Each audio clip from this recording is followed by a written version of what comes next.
That is my daughter. And you kept her alive. Do you understand what that means for a man like me? Margaret didn't answer. She couldn't. Because the man standing in her diner, the man whose name made city councilmen go pale, was looking at her the way a person looks at something they cannot yet classify. Not a threat, not an ally, something rarer, something dangerous in its own way. Behind him, 3 men with earpieces waited at the door. In Margaret's arms, a 7-year-old girl had finally stopped shaking. Subscribe right now, drop your city below. I want to see how far this story reaches. Let's go. She almost didn't stop. That was the thing Margaret Calloway would turn over in her mind for months afterward, the simple, terrifying fact that she had almost kept walking. Keys in hand coat, half-buttoned feet, screaming after 12 hours on tile floors. The diner was closed. The snow was coming sideways off the lake. She had leftover pot roast at home and a heating pad with her name on it. She almost didn't stop, but then she heard it. Not a cry, not a scream, just a single small exhale, the sound of a child who has already used up all her crying and has nothing left but the breathing itself. It came from the alley between her building and the dry cleaner, and it was the most heartbreaking sound Margaret had heard since her youngest son called her from a hospital parking lot 7 years ago. She stopped. Hello? She stepped into the dark between the buildings. Is somebody there? Silence. Then movement. Small, lowest to the ground. Margaret pulled out her phone and turned on the flashlight. The girl was pressed against the brick wall with her knees to her chest, and a soaked stuffed rabbit clutched to her sternum like a shield. She was wearing a white dress with yellow flowers that belonged to a birthday party or a dance recital. Not a Buffalo November. Her dark hair was plastered to both sides of her face. Her lips were the color of a healing bruise. She was not crying. She was staring at Margaret with eyes that were enormous and black, and heartbreakingly alert, the eyes of a child who has been taught very young to assess whether a stranger is safe. Hey, Margaret said softly. Hey, baby, I'm not going to hurt you. The girl said nothing. My name is Margaret. I own the diner right there. See the sign? I've been in this neighborhood 30 years. She crouched, ignoring the shriek from both knees. What's your name? A long pause. A calculation happening behind those dark eyes. Sophia, the girl said finally. Sophia, that's a beautiful name. Margaret held out her hand, palm up, like you'd offer it to a cautious animal. How long have you been out here, sweetheart? Sophia looked at her hand, looked at her face, looked back at the rabbit. Since 6, she said. It was 9:47. Margaret's throat tightened. Sophia, I need you to come inside with me right now. Not because I'm telling you to, because your lips are turning blue and I am not going to stand here and watch that happen. Okay. Another calculation. Then Sophia reached out and took Margaret's hand. Her fingers were ice. 20 minutes later, Sophia had stopped shaking enough to hold a mug without spilling it. Margaret had wrapped her in the oversized cardigan from behind the counter, turned every light in the diner on because darkness felt wrong right now, and put water on for real cocoa, not the packet kind, the real kind, the kind her mother had made. She set the mug on the table and sat across from the girl. Okay, Margaret said. Tell me what happened. Take your time. Sophia wrapped both hands around the mug, looked into it. My daddy's people were supposed to get me from dance at 6 o'clock. And they didn't come. They came. Sophia paused. Something crossed her face, a shadow there and gone. But then there were loud noises. My teacher grabbed me and said, run. She said, run and don't look back. So I ran. Margaret kept her voice even. What kind of loud noises, Sophia? Sophia looked up at her. Those eyes again, old in a way that had no business existing in a 7-year-old's face. She didn't answer. And Margaret understood, with a coal settling in her chest, that the child understood exactly what kind of loud noises they were and had been taught not to say. Okay, Margaret said softly. Okay, can you give me your daddy's phone number? We can call him right now and let him know you're safe. My daddy doesn't have a phone number. Margaret blinked. Everyone has his people have phone numbers. Sophia corrected herself, precise and careful, as though reciting a lesson. But I don't know them. I'm not allowed to know them. Margaret sat back, looked at this small, solemn girl with her waterlogged rabbit and her 2 old eyes and her very deliberate, very practiced way of saying exactly enough and not one word more. A child who is not allowed to know how to reach her own father. A child who knows what gunshots sound like and has been trained to run from them. A child sitting in a November alley 3 hours and 47 minutes after someone who was supposed to come for her didn't. Margaret reached for her phone. Sophia's hand shot across the table and grabbed her wrist. The grip was startling, fierce, desperate, completely unchildlike. "Not the police," Sophia said. Her voice had dropped to something urgent and raw. "Please, Miss Margaret, please. My daddy says—" She stopped herself, swallowed. Her eyes went bright and wet for the first time since Margaret had found her, and somehow that was worse than any of the silence before it. "Please." Margaret looked at the small hand locked around her wrist, looked at Sophia's face. Every rational instinct she had was pointing in one direction. She put the phone down. "No police," she said. "Not yet, I promise." Sophia released her wrist, let out a breath that seemed to come from somewhere deeper than her lungs. "Thank you," she whispered. Margaret picked up her own mug. "Now, tell me about Captain Flops." Sophia blinked, looked down at the rabbit. "Back up. How did you know his name?" "I didn't," Margaret said, "but he looks like a Captain Flops." And for the first time, just briefly, just a flicker, Sophia almost smiled. Mini Climax 1. They had been sitting for 40 minutes, Sophia halfway through a grilled cheese, Margaret pretending she wasn't watching the windows, when Margaret said very casually, "Sophia, does your daddy know this neighborhood?" "Daddy knows every neighborhood," Sophia said with complete unironic certainty. "Right." Margaret turned her mug in both hands. "And his people, the ones who were coming to get you. Do you think they're looking for you right now?" Sophia nodded. Slowly, then she looked out the window toward the street. "They're probably already outside," she said quietly. "They're always close, even when you can't see them." Margaret followed her gaze to the window. The street looked empty. She told herself it was the snow. She asked Sophia about her life carefully, the way you ask questions, when you know the answers have walls built around them, and you're trying to find the doors rather than break through the walls. Sophia answered in the same practiced way, enough not too much and always precise. Her daddy traveled a lot. To Argentina, to Miami, once to a place she wasn't allowed to name, but that had really blue water, bluer than anything. She went to school, a private one, she didn't say which. She danced 3 times a week. She liked math and hated history, though she conceded that the ancient Egypt unit had been acceptable. She had no mother. This came out sideways without drama. Sophia mentioned her father in the context of picking her up one evening when his people couldn't, and Margaret said, "And your mother?" And Sophia said simply, "She's gone," in a tone that closed the door so firmly and finally that Margaret didn't try it again. "Captain Flops was a birthday present," Sophia offered unprompted, shortly after. "From Daddy. He brought him from Argentina. He said every girl needs someone who will flop around for her." She considered this. "I think he was talking about himself too." Margaret looked at her. "Your dad sounds like he loves you very much." "He does," Sophia said, and then quieter. "He's going to be really scared right now." "I know. He gets—" Sophia stopped.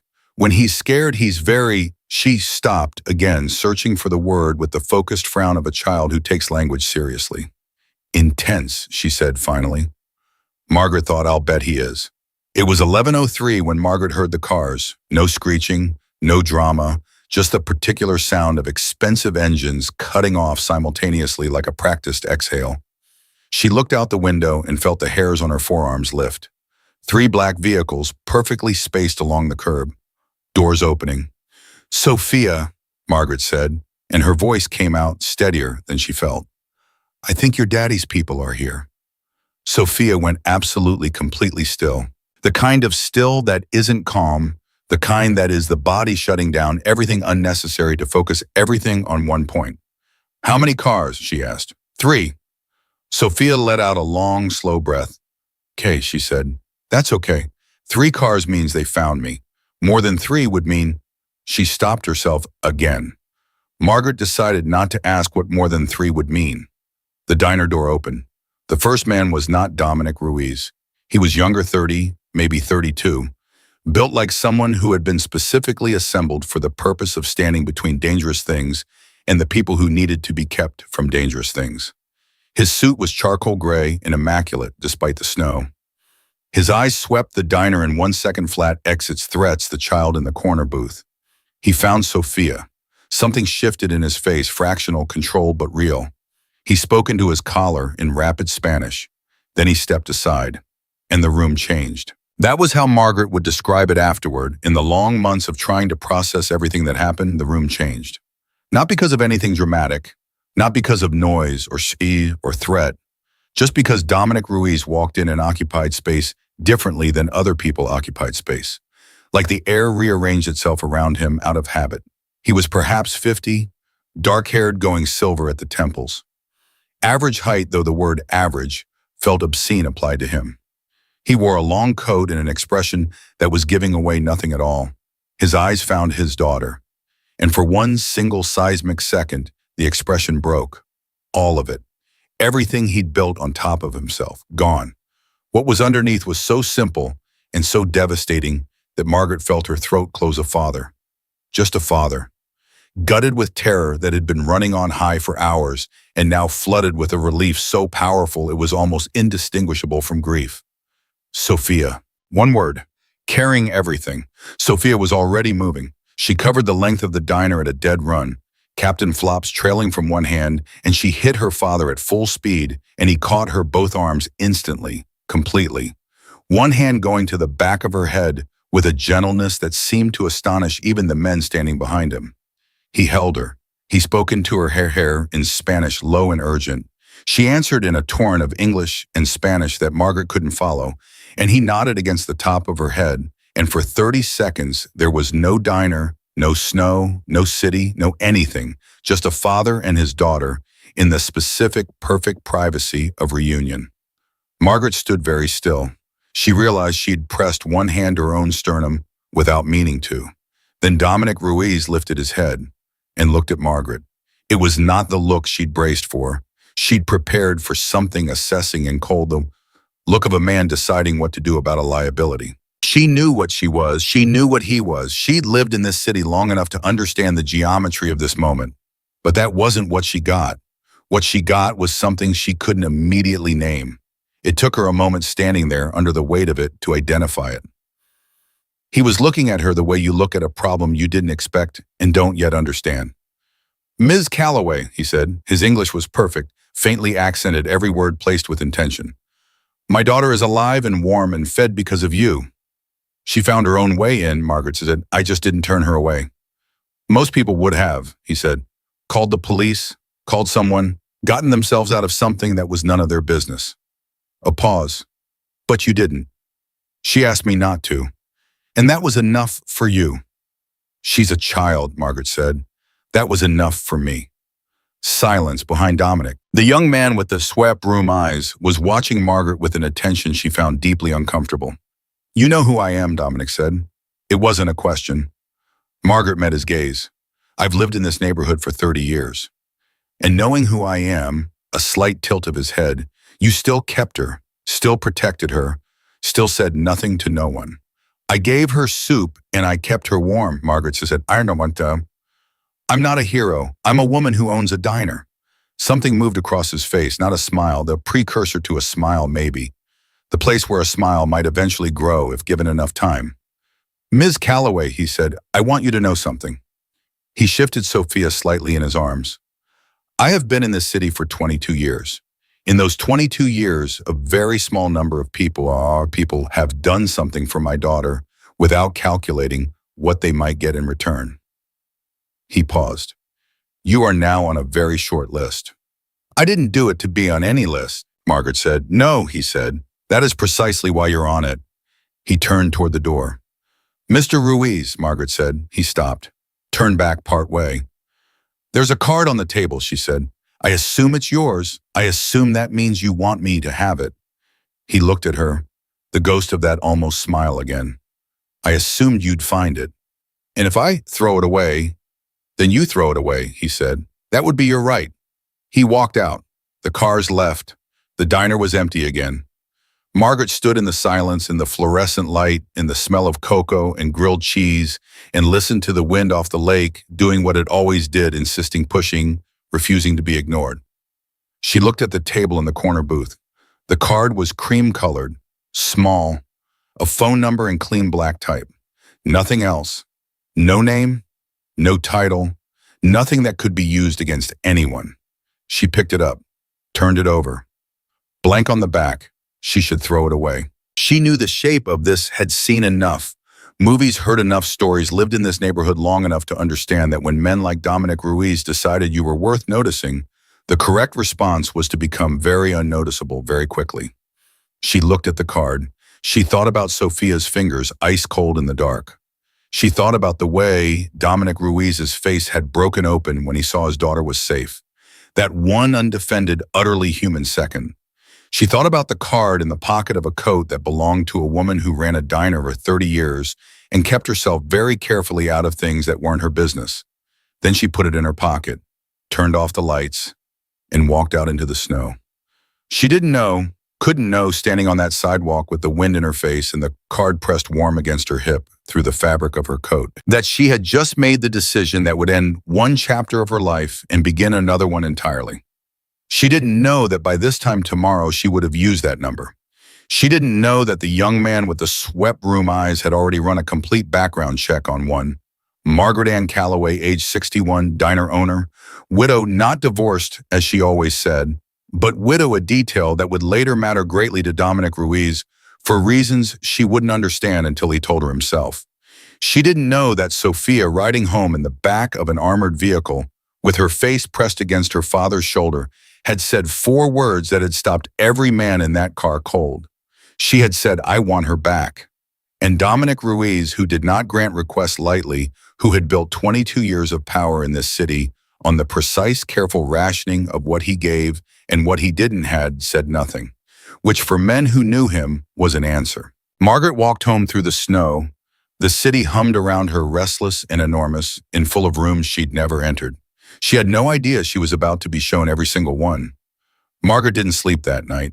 She lay in her bed with the coat still draped over the chair across the room, the card still in its pocket, and she stared at the ceiling and listened to the radiator knock and thought about dark eyes and ice-cold fingers and a man whose face had broken open for exactly 1 second before he put it all back together again.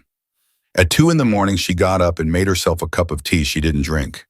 At 3, she sat at her kitchen table and took the card out and set it in front of her under the overhead light. Just looked at it. 10 digits, clean black type. Nothing else. She kept thinking about what Sophia had said. His people have phone numbers, but I'm not allowed to know them. What kind of life was that for a child? What kind of world was a 7-year-old navigating when she'd already been trained to run from loud noises and say exactly enough and never one word more? Margaret turned the card over. Blank. She put it back in her pocket when she went to bed at 4.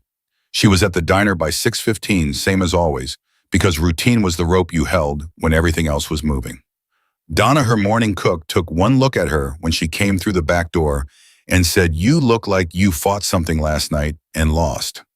"I'm fine," Margaret said. "You're gray." "It's the lighting in here. It's always been bad lighting." Donna gave her the look she'd been giving her for 11 years, the one that communicated complete disbelief delivered with complete affection, and went back to the grill. Margaret tied her apron and opened the diner. The morning was ordinary. Truckers and construction workers early, then the steady weekday stream of office people and retirees and young mothers with strollers. Margaret refilled coffee and ran the register and had 17 small conversations she couldn't remember 5 minutes after they ended, and the whole time the card sat in her apron pocket like a cold, warm, insistent, impossible to forget. By 10 o'clock, she had decided 3 things. First, she were not going to call the number. Second, she was going to go about her life as though last night had not happened. Third, she was absolutely under no circumstances going to allow herself to become involved in whatever orbit Dominic Ruiz operated in. By 10:15, the decision was made for her, because the black car parked outside her diner hadn't been there at 9. She noticed it the way you notice things you've been unconsciously watching for the recognition arriving before the conscious thought catches up. A car, same make as the ones from last night, parked directly across the street with its engine off and its windows dark. Margaret poured a coffee for table 4 without looking away from the window. "Marge, Donna leaned through the pass-through. You're overfilling that. Margaret looked down, coffee spreading across the saucer across her hand. Hot. She set down the pot. Sorry, she said. I'm sorry, sir. Let me get you a fresh. It's fine, the man at table 4 said. He was perhaps 65, retired looking, reading a folded newspaper. He wasn't watching her. He wasn't watching the window, but he was sitting where he could see both. Margaret went back behind the counter, kept moving, kept her face ordinary. The man with the newspaper left at 10:45 without speaking to her, left a 20 on a $7 tab, and walked out without waiting for change. He passed the black car without looking at it. Margaret watched him go. Then she untied her apron, told Donna she needed 20 minutes, and walked out the front door. She crossed the street. She knocked on the driver's side window of the black car. There was a pause, surprise she suspected, and then the window went down. The young man inside was not the closed fist-faced one from last night. This one was younger, maybe 25, with a look of absolute stupefaction on his face that told her he had not been prepared for the subject of his surveillance to walk up and knock on his window. Can I help you? He managed. You've been here since 9, Margaret said. I noticed the car. You want to tell me what exactly is happening, or should I just go back inside and call the number on that card? The young man stared at her. You the number? The card your boss left on my table last night. Yes. He reached for something, an earpiece she realized, though she hadn't noticed it until he touched it. Said something fast and quiet, listened.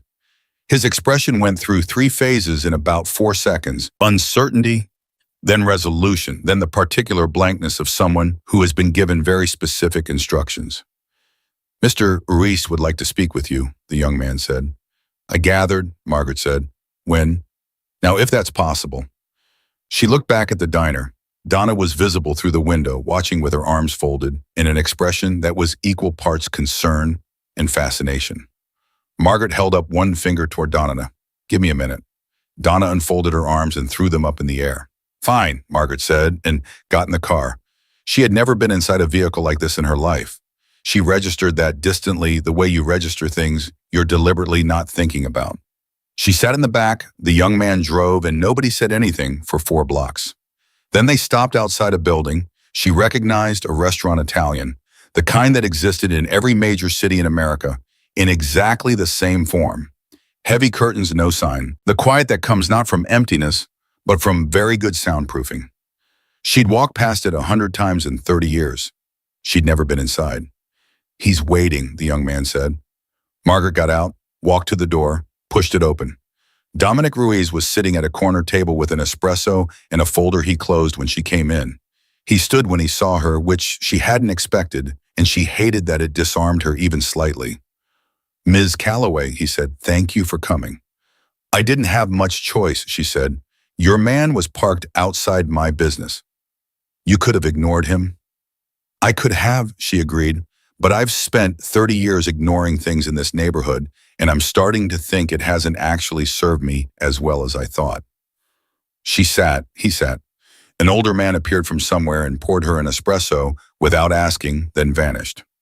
Dominic looked at her for a moment. That same unclassifiable look from last night, the one that was trying to put her in a category that didn't quite exist. Sophia talked about you this morning, he said. Margaret hadn't expected that either. Did she? She told me you have bad knees. He said it without any particular inflection, but something in his eyes was almost warm. She said you crouched down anyway, so you'd be at her level. She noticed that. Margaret wrapped her hands around the espresso cup. She's a perceptive child. She is. A pause. She gets that from her mother. The word landed quietly between them. He had used it voluntarily, which surprised her. She waited. He looked at the table. Just for a moment, a dip of the head that was as close to unguarded as she'd seen from him outside of that 1 second last night. Her mother died when Sophia was 4. A car accident. He said it the way people say things they've said many times, worn smooth with repetition, the rougher edges gone, but the weight still there underneath. Sophia doesn't remember her well, but she has her eyes. I noticed her eyes, Margaret said softly. Everyone does. He looked up. The openness closed again, not hostile, just recalibrated. I wanted to meet with you because I owe you an explanation, and because I have a request. You don't owe me anything, Margaret said. I helped a child, that's all. In my world, Dominic said, that is not a small thing, and the people who do it without calculation. He stopped, picked up his espresso, set it down. There are very few people in my life that I trust, Miss Calloway, and none of them look like you. What do I look like? Like someone who has never wanted anything from anyone that she hasn't earned herself. She looked at him steadily. And that surprises you. It makes me cautious, he said, cautious and interested. Mr. Ruiz, Margaret said, I'll be honest with you because that's the only way I know how to be. I know enough about what you do to know that I should not be sitting here. I know that whatever you're about to ask me is going to complicate my life. And I know that the sensible thing, the smart thing is to say thank you for the coffee and go back to my diner and pretend none of this happened. Yes, he said, all of that is true. So tell me why I shouldn't. He was quiet for a moment. Then he said, Sophia asked for you. Margaret went still.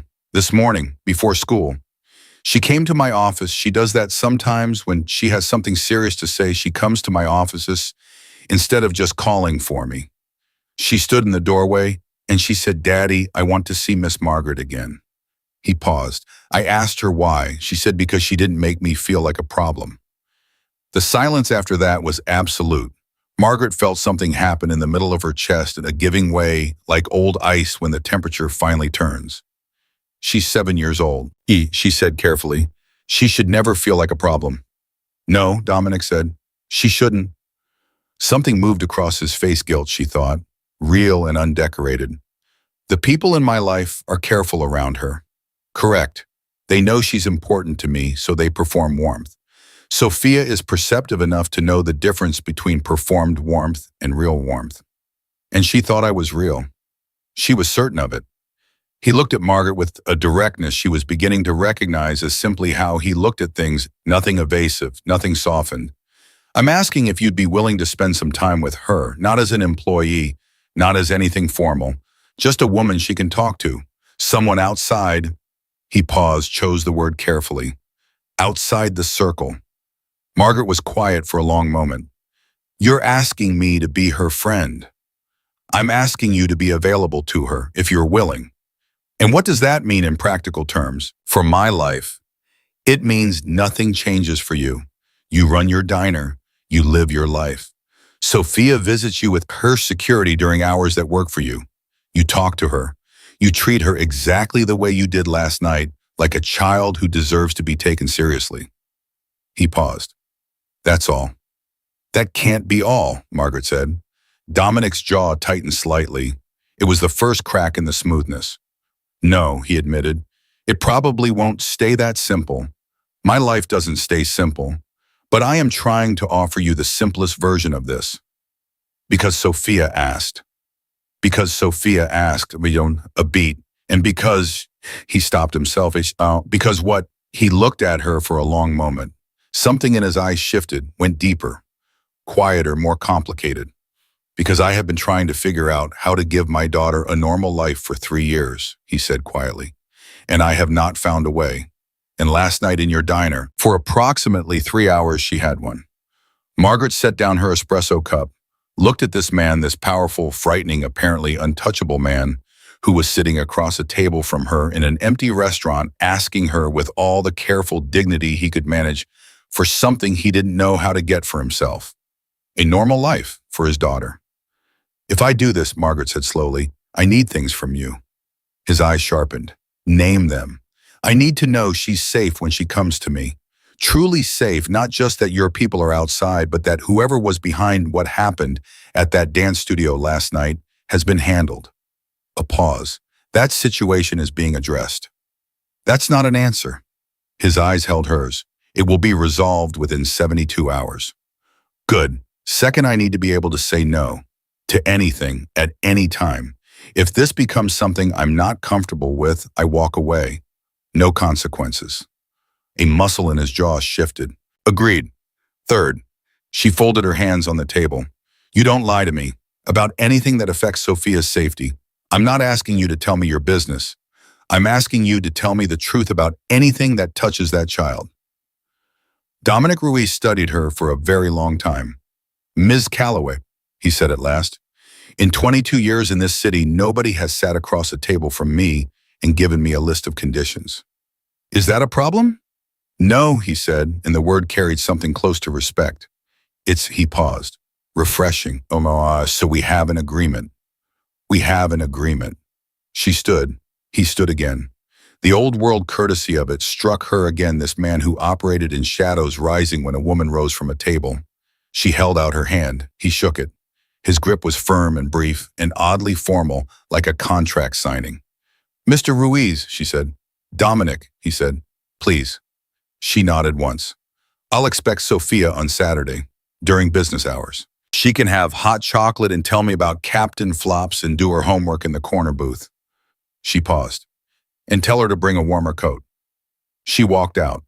The young man drove her back to the diner without a word. She got out, crossed the street, went through the front door, and Donna was on her before she'd cleared the entrance.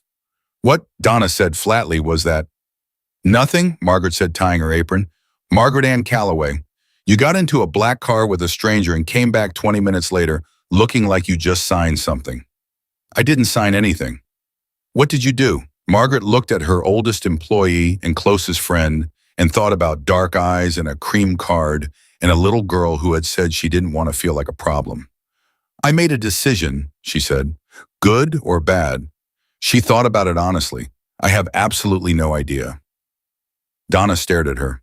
"Should I be worried?" "Probably," Margaret said. "Table 6 needs their check." Donna didn't move. "Marge." "Donna. You're terrifying. Do you know that? Go get table 6. Saturday came with pale winter sun in the particular stillness of a city that has temporarily exhausted itself. Margaret had been at the diner since 6. She told herself she wasn't watching for the car. She'd then spent 3 hours watching for the car. At 11:17, it came. Sophia got out in a red coat, thick wool, warm exactly right for the weather, and Margaret felt something ridiculous happen in her chest at the sight of it. Someone had listened. Someone had told her to dress warm, and she had. She pushed through the door of the diner and stopped just inside the way a child stops when they're trying to look like they're not nervous and aren't quite pulling it off. "Hi," she said. "Hi yourself," Margaret said. "Hang your coat on the hook and pick your booth." Sophia picked the same corner booth as before. She had Captain Flops in her backpack. Margaret could see the brown ears sticking out of the top and a math workbook she set on the table with the seriousness of someone attending to important business. "I already did the problems," Sophia said, "but I want to check them." "Smart," Margaret said. "Hot chocolate first or after?" "After. My dad says hot chocolate before homework makes you want to stop after the hot chocolate." "Your dad's not wrong." Sophia looked at the workbook, then up at Margaret, then at the workbook again. "Miss Margaret," she said. "I'm sorry I made things complicated for you." She said it to the table, not to Margaret's face, the voice of a child reciting an apology that had been thought about very seriously. "I know that my being in your alley was complicated." Margaret sat down across from her. "Sophia, look at me." Sophia looked up. "You didn't make anything complicated. You were cold and scared, and you let a stranger help you. That was brave, not complicated." She held the child's gaze. "You don't owe me an apology. Ever. Understood?" Sophia processed this with the particular focus she brought to everything. "My dad thinks you're unusual." "Good." He said it like a compliment. "It was meant as one," said a voice from the doorway. Margaret turned. Dominic Ruiz stood just inside the entrance, his coat open with an expression that was doing its best to be neutral, but landing somewhere closer to caught. He hadn't been announced. He was not apparently in the habit of announcing himself. "I was dropping Sophia," he said. "I wasn't planning to come in." "But you did," Margaret said. "I wanted to." He stopped, looked at Sophia, looked at Margaret. "Make sure the arrangement was comfortable," he said finally. "For both of you." Margaret pointed at the booth. "Sit down, Dominic. I'll make you an espresso." He blinked. She got the impression that very few people in his daily life pointed at chairs and told him to sit. He sat, and for the next 40 minutes, this man who ran his city from shadows and silence and car windows sat in a corner diner booth watching his daughter check her math homework, while Margaret Calloway made espresso and got orders wrong on purpose to make Sophia laugh at her and said nothing about the world outside the diner windows. 40 minutes, that was all. But when he stood to leave, he looked at Margaret across the counter with an expression that she had not seen on his face before and could not have named, and said very quietly, so that only she could hear, "Thank you." Not the formal gratitude of their first meeting, not the careful acknowledgement of a transaction completed. Something simpler, something almost undefended. She nodded. He buttoned his coat. He left. She went back to the counter. And she didn't notice, had no way to notice the phone call happening in the car outside. The voice on the other end speaking in very quiet Spanish. The thing that Dominic Ruiz's expression did when he heard what the voice was saying. The particular stillness of a man who has just learned that the situation he told Margaret would be resolved in 72 hours had become in the last 6 hours significantly more dangerous than he had led her to believe. He looked back through the diner window at Margaret, who was pouring coffee and saying something that made the man at table 3 laugh. He said one word into the phone. Sharp. Definitive. Then he looked away, and the car moved. The 72 hours came and went. Margaret counted them without meaning to, the way you count something you've told yourself you're not counting. Friday passed. Saturday came and went with Sophia's visit and Dominic's unplanned espresso and the phone call in the car that Margaret hadn't seen. Sunday was quiet. Monday morning, she unlocked the diner at 6:15 and told herself the situation had been resolved exactly as promised, and that whatever had been moving in the dark outside her window had stopped moving. She told herself that all the way through the breakfast rush. She almost believed it until Dominic walked through her door at 8:47 on Monday without a car, without his men, and with a bruise along his left jaw that he hadn't bothered to cover. Margaret looked at it, looked at him, set down the coffee pot. "Sit," she said. "I don't have long," he said. "Sit down, Dominic." He sat, same corner booth as Sophia. Something about that specific detail, this man in his daughter's seat, made Margaret's chest do something uncomfortable. She poured him coffee without asking. Sat across from him. The diner was mid-lull, only 2 other tables occupied, both far enough away. "Tell me," she said. He looked at the coffee. "The situation I mentioned, the one I told you would be resolved. The one you said would be resolved in 72 hours. "Yes." He was quiet for a moment. "It's more complicated than I represented." Margaret looked at his jaw. "I can see that." He almost smiled. It didn't reach anywhere near his eyes. "There's a man named Cavallo. He's been testing the boundaries of my operation for several months. What happened at Sophia's dance studio was not random. It was deliberate. A message. A message that he could reach your daughter. Yes." The word came out stripped of everything but what it was, a father's fear barely contained under a very controlled surface. And the 72 hours, I believed I'd handled Cavallo's access to that side of my life. I was wrong. He picked up the coffee, set it down without drinking. Last night he had made contact again, more directly. Margaret kept her voice level. "How directly?" Dominic looked at her. "He sent someone to this street, not to the diner, just to this street, to show me he knew where Sophia had been." A pause. "To show me he knew about you." The bottom dropped out of Margaret's stomach. She sat very still and let that land fully. Let it take up all the space it needed to take up. "So when you came here this morning," she said slowly, "without your car, without your people, I didn't want to lead anyone to your door." He said it simply, without performance, just the flat, undecorated truth. "But they already know about this door. They know Sophia was here. They may not know the extent of—" He stopped. "I wanted to warn you. You deserve that." Margaret was quiet for a long moment. The radiator by the window knocked twice. Outside, a delivery truck rumbled past. "What do you need from me?" she said. He blinked, and she understood from that blink, that single fractional flicker of surprise, that this was not a question Dominic Ruiz was frequently asked. By anyone. "I need you to be careful. Need you to," he said. "I need you to call me if anything feels wrong. Anything at all, a car you don't recognize, a person who comes in and doesn't fit anyone asking questions about you or the diner. You call the number immediately. All right. And Margaret. He used her first name for the first time without deciding to she could tell. It came out with a weight that told her it mattered to him, the using of it. I need you to understand that you can still walk on from this. Sophia will understand. She's resilient. His jaw tightened. She's used to losing people. He stopped himself again. You can still choose not to be involved. Margaret looked at this man across a diner table on a Monday morning.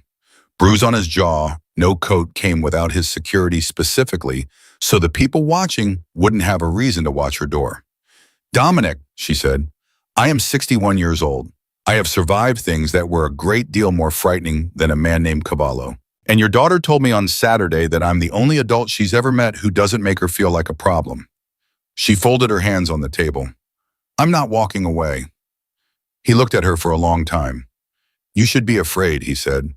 Not a threat, more like a fact he was obligated to give her. I know, she said. I am. Now drink the coffee before it goes cold. He drank the coffee. When he left, he went out the back. Margaret stood at the counter and thought, so this is what the inside of a room I've never been in looks like. Louder than I expected. Smaller somehow. She picked up the coffee pot and went back to work. Donna came in at 9.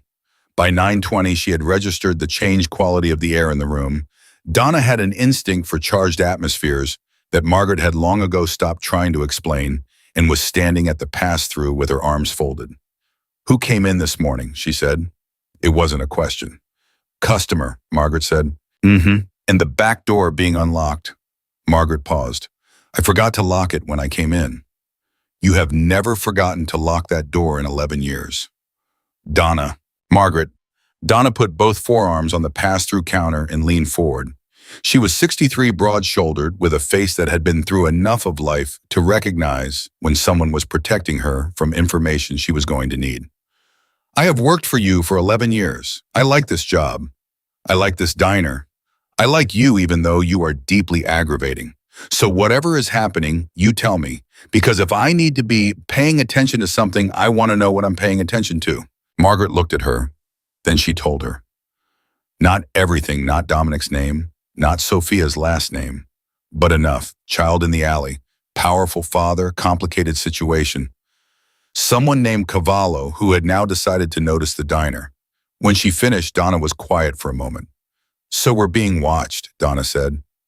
Possibly. And the man who came in this morning, he came to warn me. Without his people, so nobody would follow him here. Yes.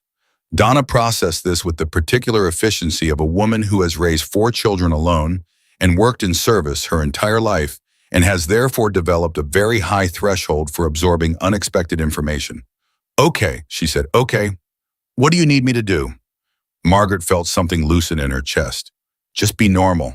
Watch. If anything feels off, you tell me immediately.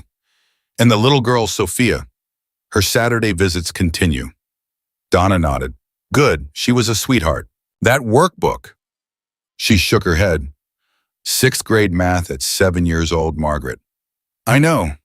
Smart kid. I know. Takes after her father, her mother apparently, Margaret said quietly. The mother's gone. Donna's face did what Donna's face always did when confronted with a motherless child, a brief total softening, followed by a practical squaring of the jaw. Right, she said. Then we keep her safe. She pushed off the counter. I'm making soup. You look like you only need soup. I had breakfast. You need soup anyway. She disappeared back to the grill. Margaret turned to face the diner and thought 30 years of staying out of things. 30 years. And here she was. By Wednesday, the feeling of being watched had become something Margaret could almost physically locate, a prickling in the back of her neck that arrived every time she passed the windows, a heightened awareness of cars she didn't recognize, faces she hadn't seen before. She'd spent 3 decades developing the unconscious map of her neighborhood, who belonged, what was normal, what was background noise. Now that map was being used differently. She was running it in active mode all the time, and it was exhausting. On Wednesday afternoon, a man came in and sat at the counter, and ordered pie and coffee and didn't touch either of them. He was perhaps 45, unremarkable in every deliberate way, the kind of unremarkable that takes effort. He sat with his back straight and his eyes doing a version of the room sweep she'd first seen on Dominic's man, the exits, the other customers, the counter. He left $40 on the counter for a $12 check without speaking and walked out. 10 minutes later, Margaret's phone buzzed. A text from the number on the card. 4 words, he was mine. Good. She stared at the message. Typed back, you're having me watched. The response came immediately. I'm having the diner watched. There's a difference. She thought about that. Typed is there? A longer pause. Then I'll explain Saturday. She put the phone in her apron pocket. Went back to work. But something had shifted. The nature of the watched feeling had changed. It was still there. But underneath it now was something else. Something that she recognized uncomfortably as the knowledge that she was not alone in this. That the weight of paying attention was being shared, even if she hadn't asked for that and wasn't entirely sure she'd accepted it. The distinction between being watched by Dominic's people and being protected by them was she was finding not as clear as it sounded. Saturday arrived cold and brilliant. The sky, the particular hard blue of a winter that has decided to be beautiful instead of just punishing. Sophia came at 11 with her red coat and her workbook and Captain Flops and a question she'd apparently been storing up all week. She set Captain Flops on the table, opened the workbook, and then looked up at Margaret with the focused, direct expression that meant something serious was coming. Miss Margaret, she said, has my dad been here? Margaret set down the hot chocolate she'd been bringing over. What makes you ask that? His coffee cup, Sophia said. Last Saturday when I was leaving, I put a crayon mark on the inside of the seat leg because I wanted to remember which booth was mine. But somebody moved the table. The mark's on the outside now. She looked at the table with complete matter-of-fact precision. Somebody moved it and put it back, but not exactly right. Daddy's people do that. They move things when they're looking around and they put them back, but not exactly right. Margaret sat down. You're very observant. You didn't answer. No, Margaret said honestly. I didn't. Sophia held her gaze with those enormous dark eyes. He came without me. He did. Because something happened. Margaret paused, then decided because Sophia had earned honesty, had earned it through every precise and careful and brave thing she'd done since the alley. Yes, something happened, but your dad handled it, and he wanted to make sure you'd be safe here. Is he worried about Cavallo? Sophia said. Margaret went completely still. The name, she'd said it without hesitation, without flinching, without checking whether she was supposed to say it. Just placed it on the table between them like a fact. Sophia, Margaret said carefully. Where did you hear that name?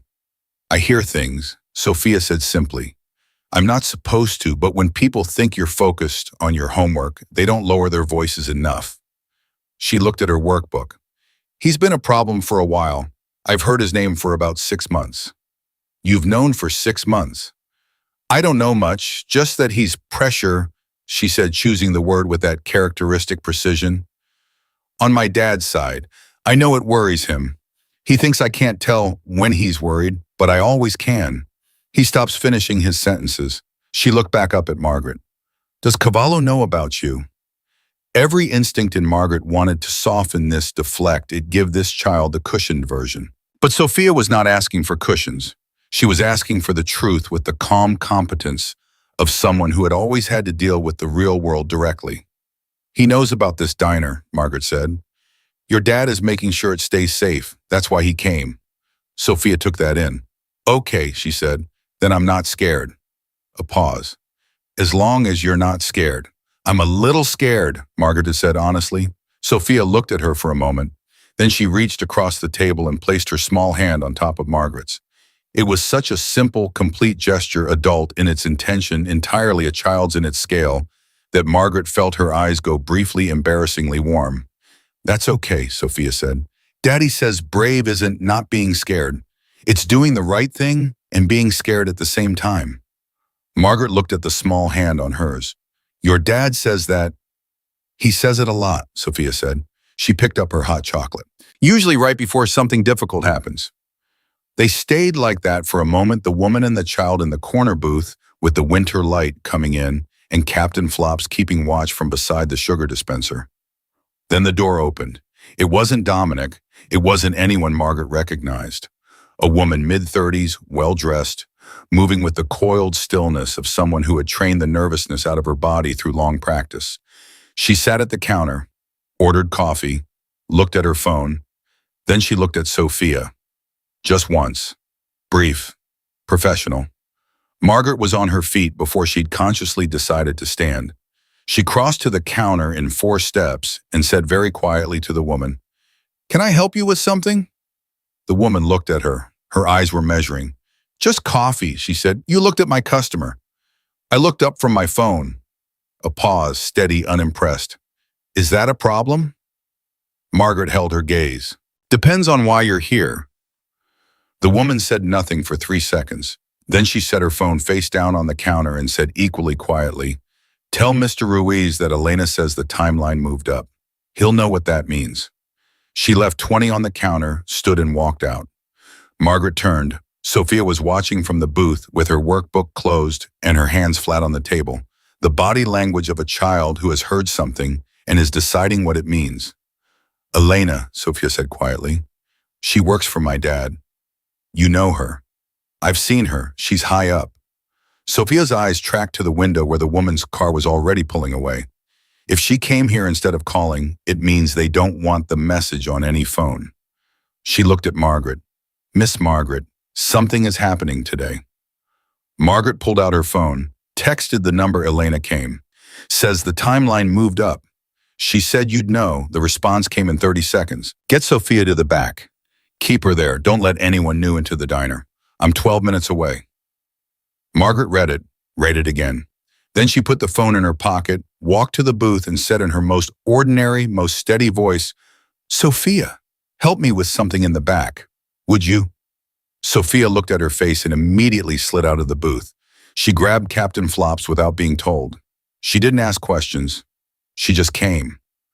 That was the moment Margaret fully understood what kind of childhood this child had lived. Not from the dance studio, not from the precise language, not even from knowing the name Cavallo, but from this. From the way Sophia moved when an adult said quietly, "Come with me," without needing to be told what was wrong or why. She'd been practicing this her whole life. Margaret put her hand on Sophia's shoulder and steered her through the kitchen. Donna looked up from the grill, registered Margaret's face, and said nothing, just moved to the front of the kitchen with a cast iron pan in her hand and an expression like a woman who has decided exactly where she stands. Margaret got Sophia into the small office behind the kitchen. "Close the door." "Okay," Sophia said. She sat in the chair, Captain Flops in her lap, back straight. "Okay. Your dad is on his way," Margaret said. 12 minutes. "I know." Sophia looked at her hands, then up. "Miss Margaret, whatever happens out there, don't let Donna get hurt because of me." The fact that this was her first thought, Donna not herself, hit Margaret somewhere she didn't have armor. "Nobody's getting hurt," Margaret said. "But if something—" "Sophia." She crouched down in front of the chair, bad knees be damned. "I promised your dad 3 things when we made our agreement. You want to know what the third one was?" Sophia shook her head. "That if anything ever touched your safety, I would tell him immediately and without hesitation." She looked the girl in the eyes. "I already texted him, he's coming. And until he gets here, you sit right in this chair and you hold on to Captain Flops and you trust me. Can you do that?" Sophia looked at her for a long, serious moment. "Yes," she said, "I can do that." 8 minutes passed. They were the longest 8 minutes Margaret had spent since the hospital parking lot call 7 years ago. She stood at the office door and listened to the diner. The ordinary sounds of Donna managing the front, the bell above the door, the murmur of the lunch rush beginning to build.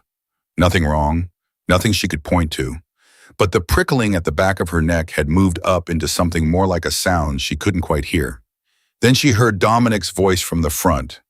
Not raised, not urgent, but with a frequency that cut through everything else, the way a very specific pitch cuts through noise. You feel it before you hear it. She opened the office door. "Stay here." She told Sophia, "Miss Margaret, stay."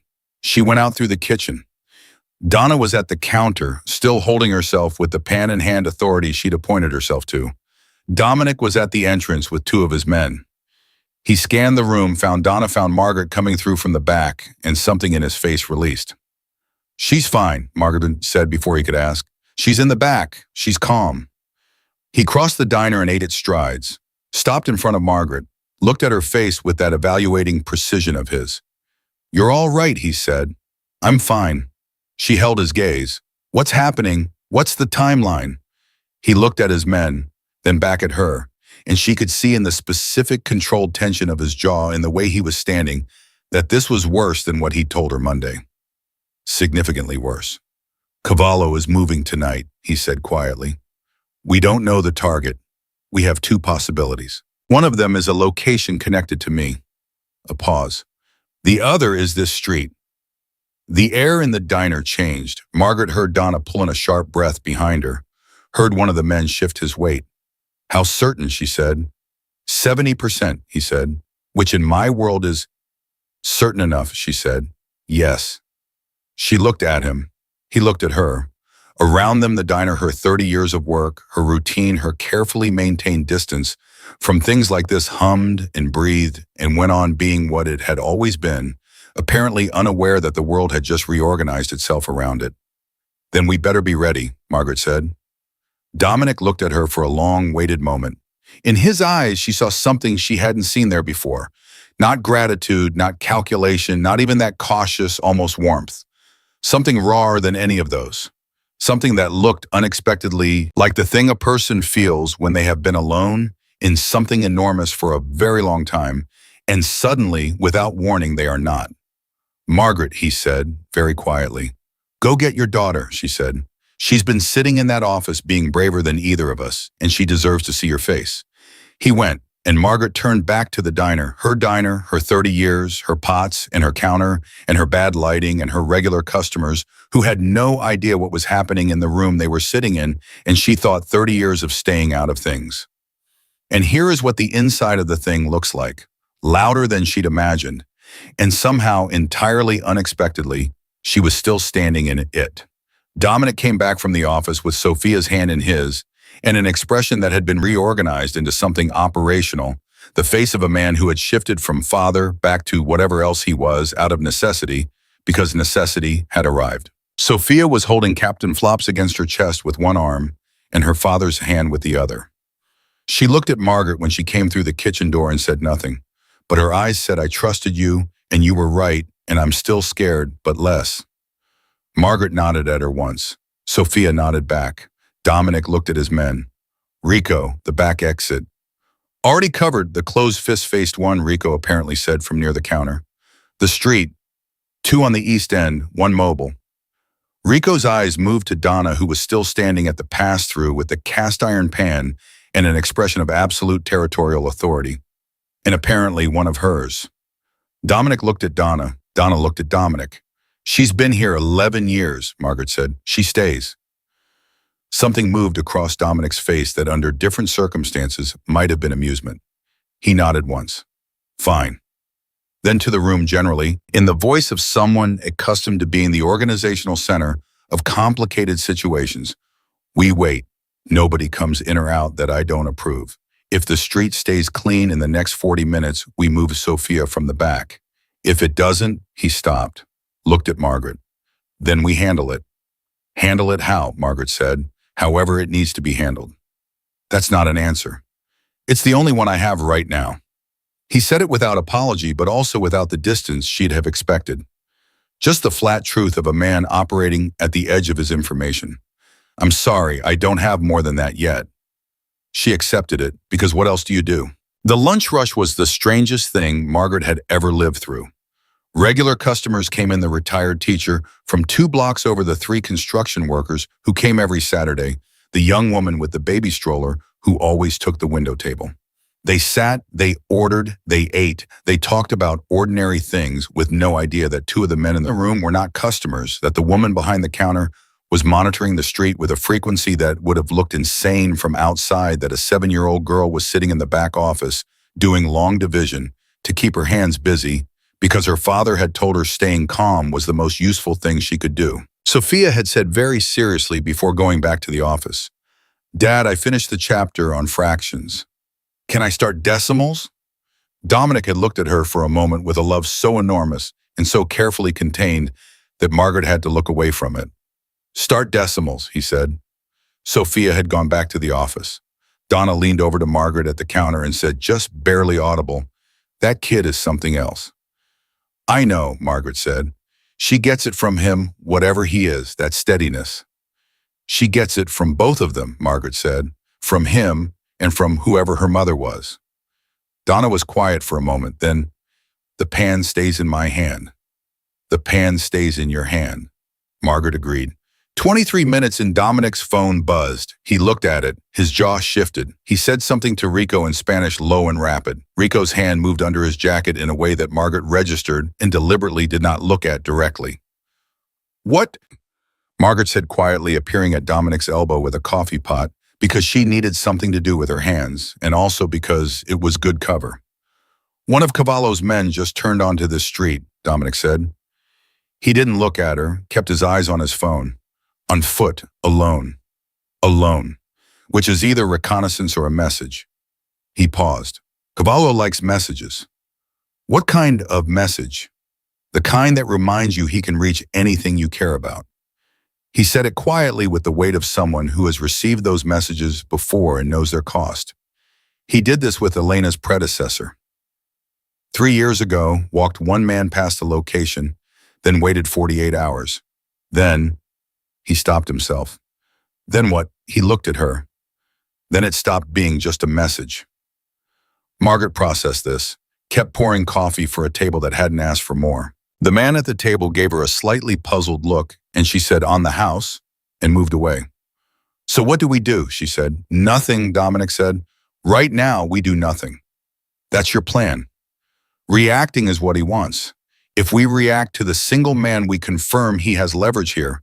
We confirm that this location matters." His voice was absolutely even, but his hands were not the left one hanging at his side, had closed into a fist so controlled it had gone pale at the knuckles. "So we do nothing, and we watch, and we wait for him to show me what he actually wants." Margaret looked at the fist. "You're furious," she said quietly.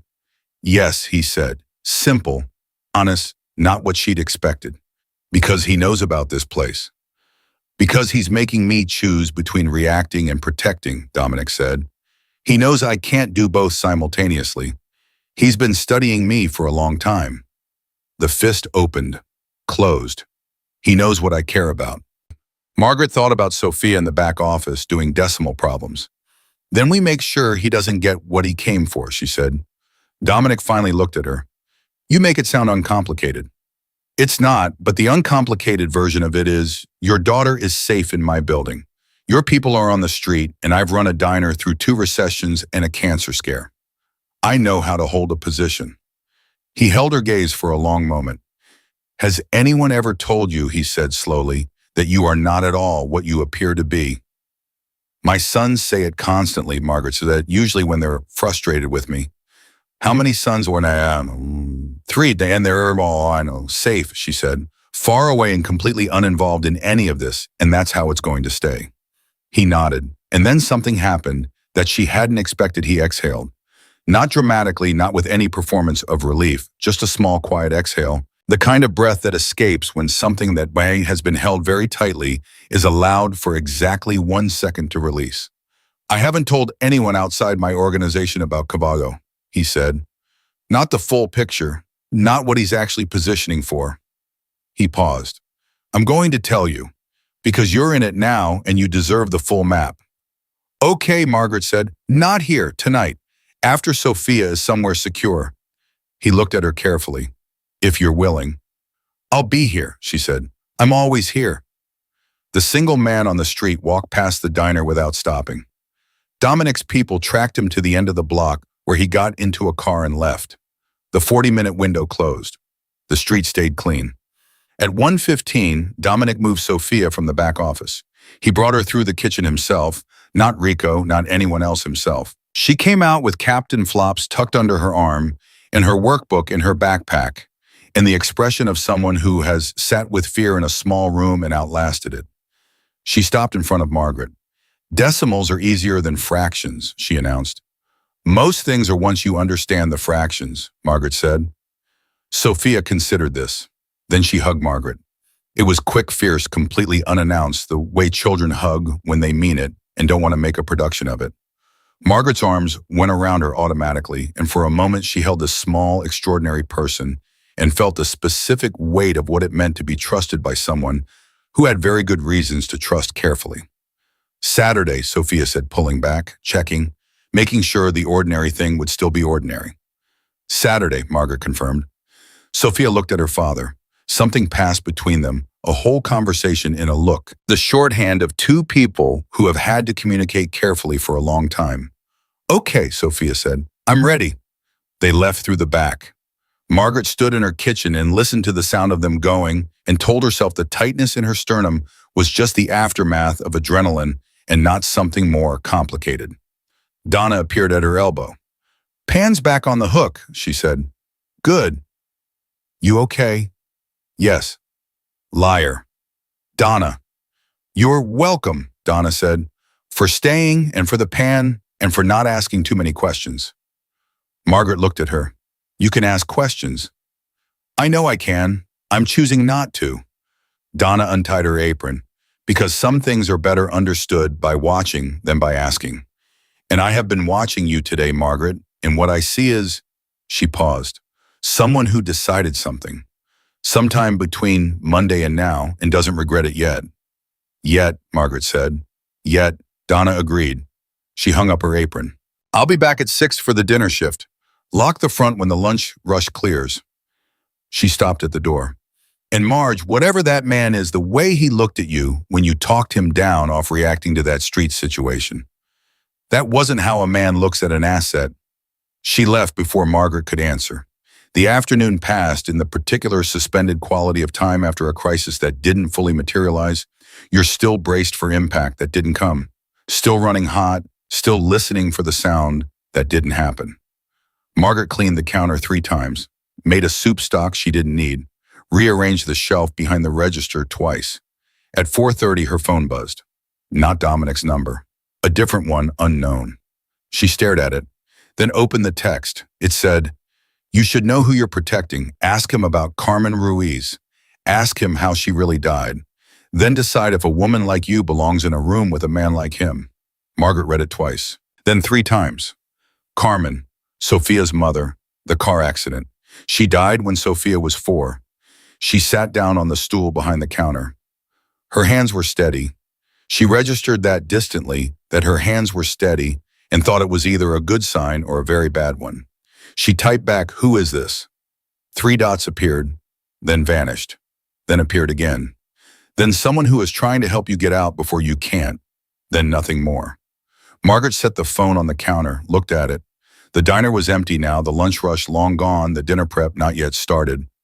Just her in the stock pot, in the knocking radiator, and a message on her phone that had just pulled the floor 3 inches to the left. She picked up the other phone, Dominic's number, typed, I need you to tell me about Carmen, how she really died. Tonight when you come, not the version you give people, the real one. She set it down, waited. The response took 4 minutes. 4 minutes during which the knocking radiator was the loudest thing in the world. Then how did you hear that name in that context? She typed, someone texted me. Unknown number, said ask you how Carmen really died. Said I should get out before I can't. Another pause. Longer, then, don't respond to that number again. I'll be there at 8. And Margaret, yes. I'll tell you the truth. All of it. I should have already. She put the phone in her pocket, went back to the stock pot, stirred it without tasting it, thought about a woman named Carmen who died in a car accident when her daughter was 4, and a man who had said she died in a car accident with the flat repeated weight of something said many times in the unknown number that had appeared out of nowhere on a quiet Saturday afternoon with the specific surgical intention of making Margaret question everything she'd allowed herself to begin to trust. Thought about Sophia saying brave isn't not being scared. Thought about the card in her pocket the first night. I should throw it away. She hadn't. She kept stirring. At 6, Donna came back and took one look at her face and said, what happened between 1 and now? Someone sent me a message, Margaret said, about Carmen Ruiz. Donna went very still. Sophia's mother. Yes. Saying what? Saying to ask Dominic how she really died. Donna was quiet for a moment. The dinner prep sounds continued around them, the grill heating the refrigerator door, the ordinary percussion of the place, and underneath all of it was the thing that the message had put there. The doubt, not huge, not disabling, but present, the way a stone in a shoe is present, small enough to ignore for a while and impossible to ignore forever. Are you going to ask him? Donna said. He's coming at 8, Margaret said. I already told him I want the truth. And if the truth is bad, Margaret thought about this honestly. The way she'd thought about most difficult things in her 61 years, not looking away from it, not softening it, not waiting for it to become easier. Then I'll know, she said, and I'll decide what to do with what I know. And Sophia, there it was, the real question under the question. Sophia is not her father's history, Margaret said. Whatever he's done or hasn't done, she is not that. Donna looked at her for a long moment, then nodded. Okay, she said, I'll handle the dinner rush. You go sit down for an hour and eat something real. I'm not hungry. Margaret, I'm not. You have been on your feet since 6 this morning, and you have held this building together through something that would have sent most people home crying, and you have a conversation at 8 that requires you to have blood sugar. She pointed at the corner booth, Sophia's booth. Sit. Margaret sat. Donna brought her soup and bread and didn't hover, which was exactly the right thing to do. And Margaret sat in Sophia's booth and ate and looked at the empty seat across from her, where a 7-year-old did her homework on Saturdays, and thought about what it meant to have walked into something and to be choosing actively and deliberately to stay in it. The dinner rush came and went. 8 o'clock arrived with a cold front that rattled the windows and sent the temperature down another 10 degrees. Dominic came alone. No men outside or none she could see, which didn't mean they weren't there. She understood that now. He came in through the front coat dusted with snow, and he looked different from any version of himself she'd seen yet. Not the controlled power of their first meeting, not the careful gratitude of the restaurant, not the operational efficiency of this afternoon. He looked, she thought, like a man who has been carrying something heavy for a very long time and has decided in the next hour to set it down. Not because it's gotten lighter, but because the person he's setting it down in front of has somehow earned the weight of it. He sat in the booth across from her. She put her hands flat on the table. He looked at them, then at her face. Carmen didn't die in a car accident, he said. No preamble, no easing in, just the truth arriving the way he'd apparently decided to deliver it directly without decoration. She was killed 3 years into our marriage by a man named Ferris who was working for a rival organization that wanted leverage over me. He paused. They chose her because they knew she was the thing I wouldn't recover from. Margaret held herself very still, let the words settle exactly where they landed without moving to accommodate them. Were they right, she said quietly, about not recovering? He looked at the table. I functioned, I built, He stopped. Sophia needed a father, so I was one, but recovered. He looked up. No, you don't recover from that. You just rebuild around the place where it was. And Sophia doesn't know. She knows her mother is gone. She knows it was sudden. She's never asked the specific question, or if she has, she's found the answer in some other way and kept it from me because she has always been, even at 4 years old, extraordinarily protective of my state of mind. He said this last with a grief so precise and so quiet that it was almost harder to witness than something louder. She's 7 and she protects me. That is what I have done to her childhood. Margaret was quiet for a moment. And Cavallo, is he connected to Ferris? Ferris is dead, Dominic said flatly. Cavallo is what comes after Ferris. A different organization, a different approach, but the same fundamental strategy: find what Ruiz can't afford to lose and make him choose between it and everything else. He looked at her steadily.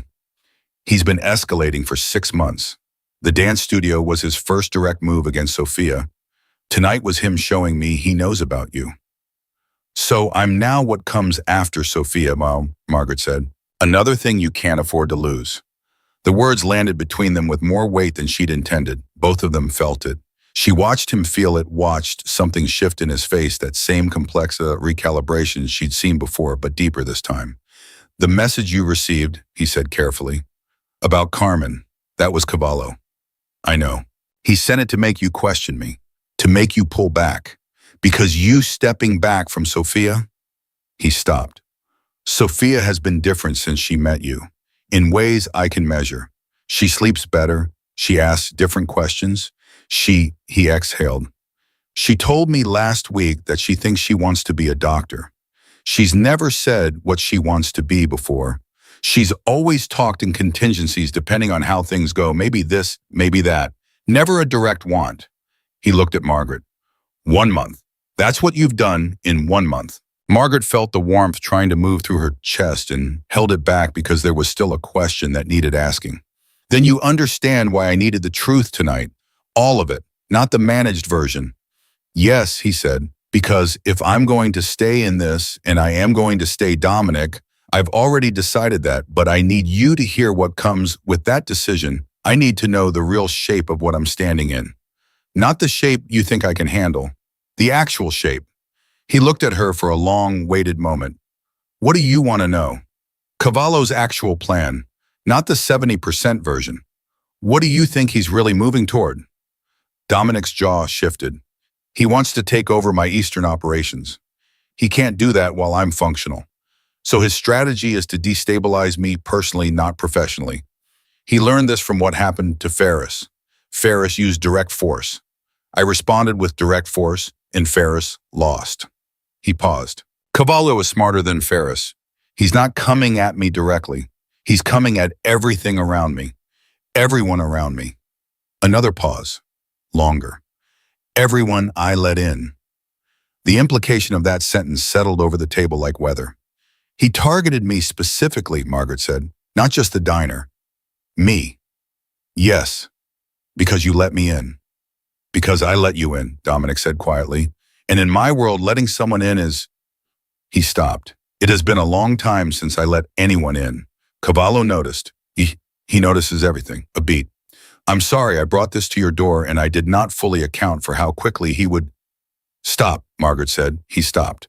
Don't apologize for letting me in, she said. Apologize if you lied. Did you lie to me? I managed information, he said carefully. That's a sophisticated way of saying yes. Yes, he said, about the speed of the escalation. I believed I had more time before he moved in this direction. I was wrong. All right. She looked at him steadily. Then we're past it, but from this point forward, everything. The real shape. Agreed, he looked at her. That look again, the unclassifiable one. The one that kept arriving on his face when she said things he hadn't prepared himself to hear from anyone. Agreed, he said.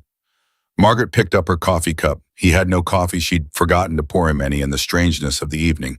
She reached across, picked up the pot from the warming plate beside the booth and poured him a cup.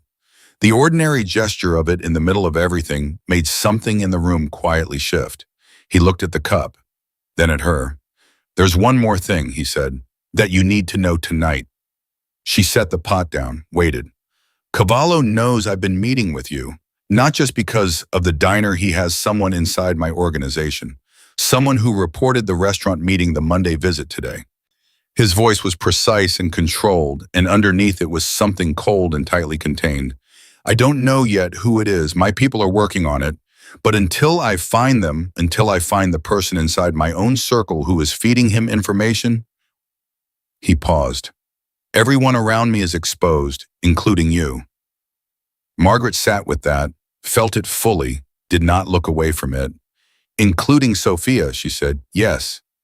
So the danger is not just from Cavallo's outside moves. It's from whatever information is being passed from inside your organization to him, in real time. Yes, he said, that is the real shape. She looked at him. He looked at her. Outside the window, Buffalo was doing what it did, wind off the lake, snow pressing down on everything, the city breathing its cold, insistent breath. Then, Margaret said, we need to figure out who it is. Dominic's eyes sharpened. Yes, we, she said, unless you have a better option. I have a team of people, one of whom is Cavallo's, Margaret said, which means your team has a hole in it. She looked at him evenly. I am not inside your organization. I am not on anyone's list of people worth monitoring inside your circle. I am a 61-year-old woman who runs a diner And the person inside your organization who is passing information to Cavallo has almost certainly already dismissed me as irrelevant. She paused. That is a very useful thing to be right now. Dominic Ruiz stared at her. For the second time in their acquaintance, something on his face dropped all the way open. You are he said slowly, genuinely extraordinary. I'm practical, Margaret said.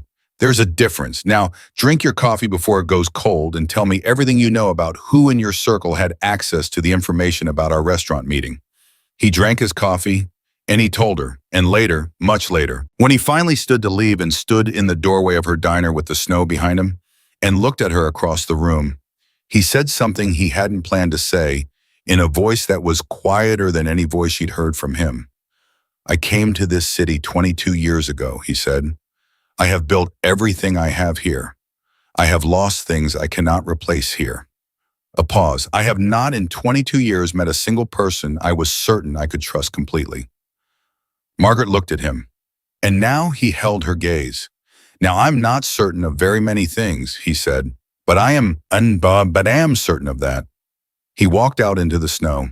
Margaret stood in her diner alone in the quiet and the warm, and she thought there was a person inside his organization who was feeding Cavallo everything, every meeting, every move, every person he lets in. And that person, whoever they were, had just made a very significant miscalculation. They had assumed that Margaret Calloway, because she was a 61-year-old woman with a diner, was the least dangerous person in the room. She intended to let them keep thinking that, for exactly as long as it took. She started with what she knew. Margaret sat at her kitchen table that night with a legal pad and a pen. Old habits. Her sons always laughed at the legal pads, and she wrote down everything Dominic had told her. Not names, not specifics that could be dangerous on paper, but the shape of it. The architecture of who had known what and when. The restaurant meeting Dominic, Rico, Elena. One other, a man named Teo, his financial manager, 20 years with the organization. The Monday visit to the diner. Rico, Elena, and whoever had been monitoring Dominic's movements externally. Saturday's events, Rico, Elena, Teo, and two of the street men. The common thread in all three, Rico, Elena, Teo. Margaret looked at the three names on her legal pad, thought about what she knew of each from the past weeks. Rico, closed fist face, economical, loyal in every visible way, the kind of man whose entire presentation was competence and nothing else. Elena, the woman who had come to the diner with the message about the timeline, measured and coiled and professional. Teo, she hadn't met him. He existed only as a name in Dominic's accounting of things. She circled the name she hadn't met. Then she stopped, looked at what she'd circled. That was the obvious choice. The one she didn't know, the one she had no impression of, no radon, no data about. And the thing about obvious choices in Margaret's experience, 61 years of reading people across a diner counter, was that they were sometimes right and sometimes exactly what someone wanted you to think. She drew a line through the circle, wrote all three names again, looked at them. Then she went to bed because she was 61 and she'd been running on adrenaline since 8 in the morning, and her judgment was no good to anyone exhausted. She slept 4 hours and woke at 5. With a thought already formed the way thoughts sometimes arrive when the sleeping brain has been working on something the waking brain handed it. Elena had come to the diner in person. Not a call, not a text, not a message through intermediaries in person, sitting at Margaret's counter, delivering a warning about a moved-up timeline to a woman she'd never met in a location she'd been told to avoid drawing attention to. Why would Elena do that if she were Cavallo's person? If she was feeding him information, the last thing she'd want was to be physically present at the diner, making herself visible, creating a memory in Margaret's mind. Cavallo's informant would stay invisible, would operate through absence, not presence, which left Rico and Teo. Teo she still didn't know, but Rico. She thought about Rico for a long time in the dark. Then she got up and opened the diner. At 9 o'clock, she texted Dominic, "I need to meet Teo. Can you arrange it without it looking arranged?" The response came in 10 minutes. "Why?" She typed, "Because I've thought about the architecture and I need to see something. Trust me." A longer pause. Then Saturday, Sophia's visit. "He comes sometimes. I'll have him come this week." She put the phone in her apron pocket and went back to work. The week moved. Ordinary on the surface, the diner, the customers, the routine she'd maintained for 30 years. But underneath everything was running in active mode. Margaret watched every car, registered every face that came in more than once. The prickling at the back of her neck had become something she'd almost incorporated into her daily operating system, like a new sense she hadn't asked for and couldn't return. Donna noticed the change in her attention. She didn't comment on it. She just quietly began doing the same thing, tracking the room with a casualness that Margaret recognized as the thing people do when they have been asked to pay attention and have decided to take it seriously. On Thursday, a man she'd never seen before came in at noon, sat at the counter, ordered a burger, and spent 20 minutes watching the room while pretending to check his phone. He was not one of Dominic's. She knew their tells, now the particular quality of their stillness, the way they positioned themselves. This man had a different quality, looser, less trained. He left without incident, but the feeling he left behind was greasy and wrong in a way she couldn't quantify. She texted Dominic immediately. His response, I see him. Not mine. Description. She gave it. 40 minutes later. He's one of Cavallo's lower-level people. Surveillance only. He'll report that the diner is operating normally. She typed, good. Let him report that. A pause then, and she could almost hear him almost smiling through the screen. You're thinking, always she typed back, and left it at that. Saturday arrived with the particular quality of a day that knows it's important. Sophia came at 11 in the red coat with the captain flops. In a new question she'd been storing, Margaret could tell by the way she came through the door with the focused energy of someone who has been patient on all week and is now done being patient. She settled into the corner booth, unwrapped her coat, set Captain Flops in his customary place against the sugar dispenser, then looked at Margaret. I want to understand what's happening, she said. Margaret sat down across from her. What do you mean? I know something is happening. I know it's about Cavallo, and I know it involves you now, and I know my dad is... She paused, searching for the word. Concentrated, the way he gets when something matters. And I'm tired of knowing the edges of things and not the middle. You're 7, Margaret said carefully. I am aware of that, Sophia said with a precision that made it very difficult not to smile. But being 7 doesn't mean I don't understand. It means people assume I don't understand, which is different. She was right, and Margaret knew she was right, and they both knew that Margaret knew. Here's what I can tell you, Margaret said. Your dad and I are working on something together, and when it's finished, your life is going to be safer than it is right now. That's the honest version. Sophia looked at her steadily. Is he safe? He's being careful. That's not what I asked. Margaret held the girl's gaze. He has people around him who are good at their jobs. And now he has me, which is a different kind of useful. And you have to let the adults handle the middle of this, Sophia. I know you don't want to. I know you're capable of more than most people give you credit for. But I need you to trust me on this one. A long pause. Sophia looked at Captain Flops, then back. Okay, she said, but you tell me when it's over. The real version, not the managed one. The real version, Margaret agreed, when it's over. Sophia nodded once, the decisive nod of someone closing a negotiation. Hot chocolate first today, she said, then decimals. That's a change in policy. It's been a hard week, Sophia said simply. Margaret made the hot chocolate. Teo arrived at 11:40. She knew him immediately, though she'd never seen him. Not because he looked like anything in particular. He was perhaps 55, unremarkable, the kind of face that slid off memory, but because of the way he came in. He checked the room, found Sophia, found Margaret. And then for exactly 1/2 second before he controlled it, something crossed his face that Margaret had spent 30 years learning to read across a counter. Relief. Not the relief of a man who has arrived and found things safe. The relief of a man who has arrived and found that what he expected to find is still in place. He was checking something, confirming something. And the thing he confirmed in that half-second something that should not have been there, something that was the wrong shape for the moment, told Margaret everything she needed to know. She kept her face completely ordinary. Mr. Teo, she said warmly, the way she'd greet any regular customer's guest. Dominic mentioned you might stop by. Can I get you anything? Just coffee, he said. Pleasant, unremarkable. I can't stay long. Of course, she poured it, Set it in front of him. Sophia, say hello to your dad's friend. Sophia looked at Teo with those measuring eyes. Hello, she said. Polite, nothing more. Teo smiled at her. It was a good smile, practiced, warm-seeming. She looks more like her mother every time I see her, he said to Margaret conversationally. Margaret smiled back. She's a remarkable girl.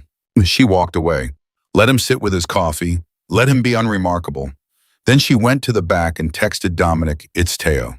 I'm certain. He checked the room when he came in, and when he found Sophia, he looked relieved in a way that was wrong. He's confirming for Cavallo that she's here. In real time. She watched the 3 dots appear, disappear, appear again. Then, are you sure? She typed. The same way I was sure about the card. Yes. A pause that was longer than any pause he'd given her. Then I need 10 minutes. Keep him there, Swallow. She put the phone in her pocket and walked back to the front. More coffee, she asked Teo. Please, he said. She poured it. Sat down at the counter nearby, which was unusual enough that he registered it, and she knew he registered it, and she watched him decide whether to be concerned. 20 years with Dominic, she said conversationally. That's a long time. He looked at her. It is. You were there when Carmen died. The tiniest flinch. Controlled instantly. It was a terrible time, he said. I imagine, Margaret said. For him, for everyone. She looked at her coffee pot. Sophia doesn't know the truth about how her mother died. Did you know that? His eyes sharpened by exactly 1 degree. Dominic's always been protective of her. Margaret looked at him steadily. I wonder sometimes if the people who were there who knew Carmen, who know the full story, if it's ever hard. Carrying that. Knowing things about a child's history that the child herself doesn't know. He looked at her, she looked at him.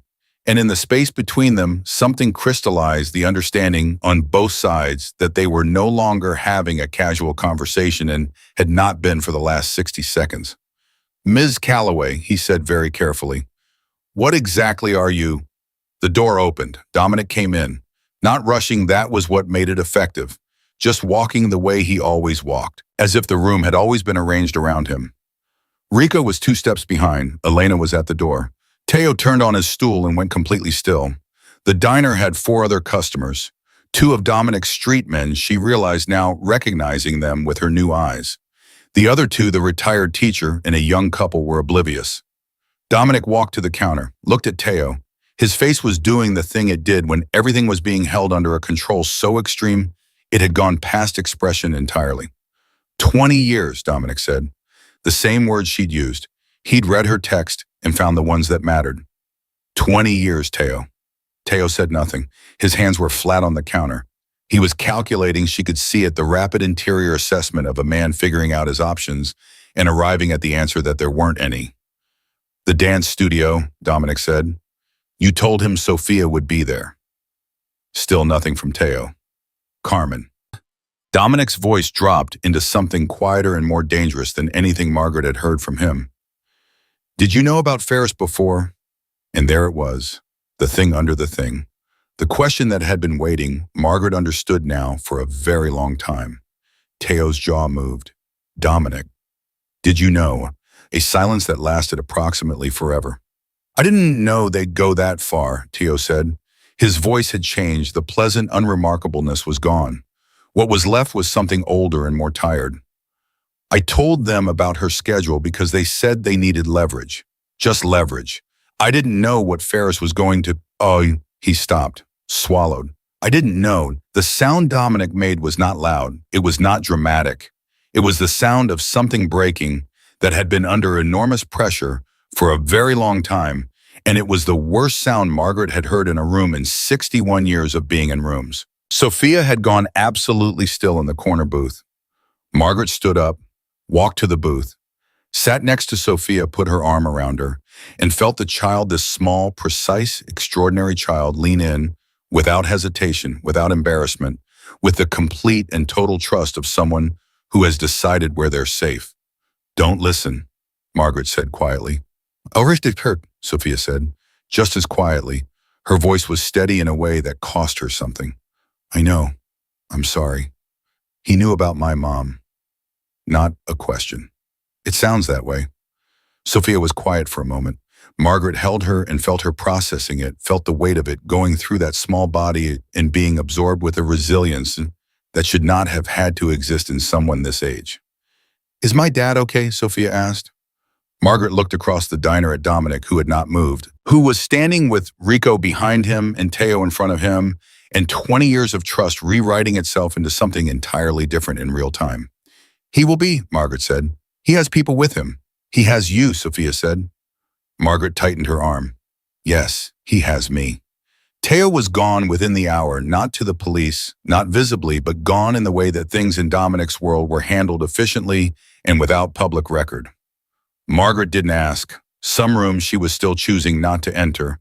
The other customers had filtered out by 12:30, helped along by Donna, who had the particular gift of clearing a diner without anyone feeling moved. At 1 o'clock, it was just the four of them, Dominic, Margaret, Sophia, and Donna in the diner. The lunch light coming through the windows, the radiator doing its usual commentary, Captain Flops observing from the table. Dominic sat in the corner booth across from Sophia. He looked at his daughter for a long moment. Sophia looked back. "How much did you hear?" he said. "Enough," she said. "Daddy, were you going to tell me about Mom?" He looked at his hands, then at her face. And Margaret saw him make the decision in real time.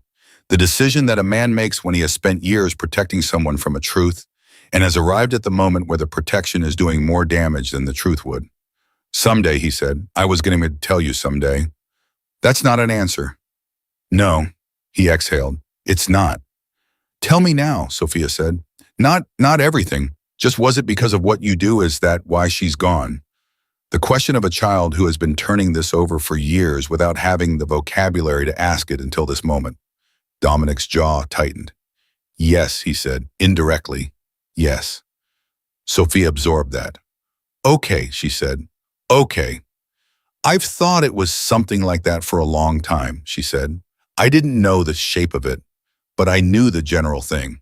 She looked at him with eyes that were her mother's eyes and her father's steadiness and something entirely her own that had no name yet. "Daddy, I don't blame you." He blinked. She watched him take the hit of those 4 words, the specific, unexpected mercy of them, with the particular expressiveness of a controlled man who has been unmade by his 7-year-old. "You should," he said roughly. "Well, I don't," Sophia said with the finality of someone who has thought about this with sufficient thoroughness that there is nothing left to argue. "And Mom wouldn't either. I know that even though I don't remember her very well." She paused. "Miss Margaret says brave is doing the right thing while you're scared. I think Mom knew that. I think she knew what your life was, and she chose it anyway because she loved you. That's not your fault." Dominic looked at his daughter for a long, raw moment. Then he looked at Margaret. She shook her head slightly. "I didn't tell her that." "That's all her." He looked back at Sophia. Something in his face had gone past all the walls, past all the architecture he'd built, past 22 years of the particular kind of loneliness that powerful men construct around themselves, brick by necessary brick. What was left underneath was so simple, it was almost unbearable to look at directly. He reached across the table and covered his daughter's small hand with his. "You are," he said quietly, "so much more than I deserve." "You deserve a lot," Sophia said practically. "You just don't let yourself have it." She looked at Margaret. "Both of you." Donna made a sound from the counter that she converted quickly into a cough. Margaret did not look at her. The twist that came next arrived the way the real ones always do, not with drums, not with warning, but with a phone buzzing on a table at the wrong moment. It was Elena's number. Dominic answered immediately, listened for 20 seconds. His face went through something fast and complex that Margaret had never seen on it before. He said 2 words in Spanish. Hung up, looked at Margaret. "Caballo is gone," he said. She stared at him. "Gone. Left the city 2 hours ago. His operation is, Elena says it's fragmenting. His people are dispersing." He paused. Joe was his last reliable channel into my organization. Without real-time intelligence, he can't operate here. He knows I'll have found the source by now. Another pause. He's cutting his losses. Margaret sat with that. He's running. For now, a careful qualification. Men like Cavallo don't stop. They regroup. But this here now, it's over. The word over moved through the room like a change in pressure. Sophia looked up from her hot chocolate. Is it really? She said. For now. Dominic said the same qualification he had given Margaret. He was, she noted, already giving his daughter the real version. Already changing. But you're safer now than you've been in 6 months. And we're going to keep making it safer. That I can promise. Sophia looked at him. Looked at Margaret. Then at Captain Flops. Captain Flops thinks that's acceptable, she said. Despite everything, despite the weight of the morning of Teo of Carmen's name, in a room it had never been spoken in, of Cavallo's retreat, and the fragile, particular quiet that follows crisis, Margaret laughed, real involuntary from somewhere she hadn't expected. Dominic looked at her when she laughed, and this time the almost smile made it all the way. She saw it, a real smile, small, unguarded, arriving on a face that didn't have much practice with it, which made it more valuable rather than less. Donna said from the counter, I'm making grilled cheese. Everyone is having grilled cheese. This is not a negotiation. Nobody negotiated. Donna made grilled cheese. Sophia did decimals. Dominic sat in the corner booth of a diner in Buffalo on a Saturday in December and did not look at his phone for 47 minutes, which Margaret would later learn was the longest he had gone without checking it in 4 years. At 3 o'clock, when the afternoon light was going amber and the dinner prep needed to start and the ordinary machinery of the day needed to reassert itself, Dominic stood to leave. Sophia hugged Margaret with the same fierce brevity as before there, and complete, and then released the way children love when they're secure enough to love without clinging. Saturday, she said. Saturday, Margaret said. Sophia retrieved Captain Flops, put her coat on, went to wait by the door with the patience of a child who has learned to give adults a moment. Dominic stood in front of Margaret, the diner between them, the winter light, the smell of grilled cheese and coffee and 30 years of ordinary days. I owe you something I don't know how to pay, he said. You don't owe me anything, she said. We made an agreement. I held my end. You held considerably more than your end. He looked at her with that directness of his, nothing softened, nothing managed. I've been thinking about something you said, the first night in this diner. He paused. You said when a frightened child asks you for something you can give them, you give it to them. He was quiet for a moment. I've been thinking about that, about what it means to apply that more broadly. What do you mean, Martin? Sophia asked me 3 years ago if we could live like normal people, if she could go to a regular school and take dance lessons and not have someone at the door every time she answered it. He looked at the table where his daughter had done her homework for the last 4 Saturdays. I told her someday. The same answer I gave about Carmen. He looked back at Margaret. I'm tired of someday. She looked at him steadily. That's a big change. For a man in your position. I know. He didn't flinch from it. It won't be immediate. It won't be simple. There are things I'm in the middle of that can't be walked away from overnight. He paused. But it's possible. Elena has been telling me it's possible for 2 years. I didn't want to hear it. A beat. I want to hear it now. Margaret was quiet for a moment. What changed? He looked at Sophia waiting by the door. Then back at Margaret. A woman who crouched on bad knees in an alley, he said, to get herself level with a frightened child. The silence after that was not awkward or heavy. It was the silence of something settling into the place it was always going to occupy, the particular quiet of a thing arriving home. Dominic, Margaret said, yes. When you start making those changes, the process of becoming something different. She met his eyes. You're going to need people around you who know the difference between performed warmth and real warmth. He looked at her. I know someone, he said quietly. Good, she said. Then you're already ahead. He buttoned his coat, walked to the door, stopped beside Sophia, who slipped her hand into his without looking up automatic, and complete the gesture of a child who has always known that hand would be there.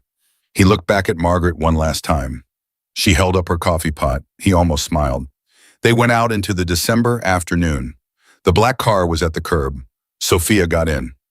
Dominic paused before following her, stood for one moment on the sidewalk in the cold, and looked up at the diner sign, 30 years of her name over the door, with an expression she couldn't read from inside, but felt the weight of through the glass.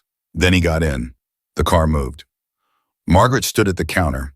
Donna appeared at the pass-through. Well, she said, Well, Margaret agreed. You gonna tell me what all of that was, eventually. Margaret picked up her cloth and wiped down the counter that didn't need wiping. The short version is it's over. For now. And the longer version, Margaret looked at the corner booth, at the sugar dispenser where Captain Flops had sat, at the small invisible crayon mark on the seat leg that Sophia had put there to claim her place. The longer version, she said, is that a 7-year-old girl sat in an alley in the cold and decided to trust a stranger. And the stranger decided to be worth trusting, and everything else came from that. Donna considered this.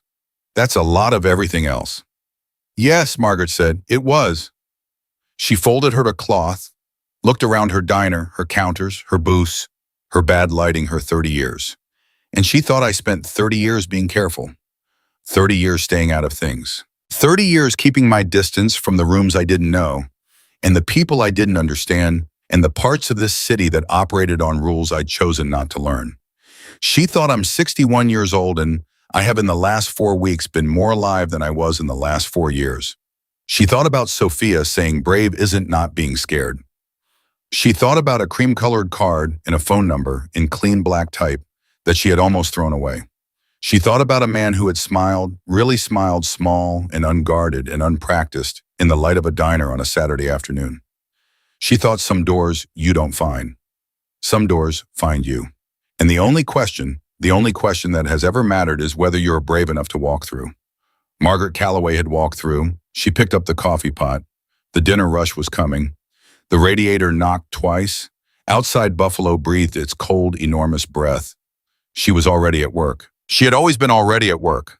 That was who she was, and it turned out, after 61 years of living, that who she was had been exactly enough.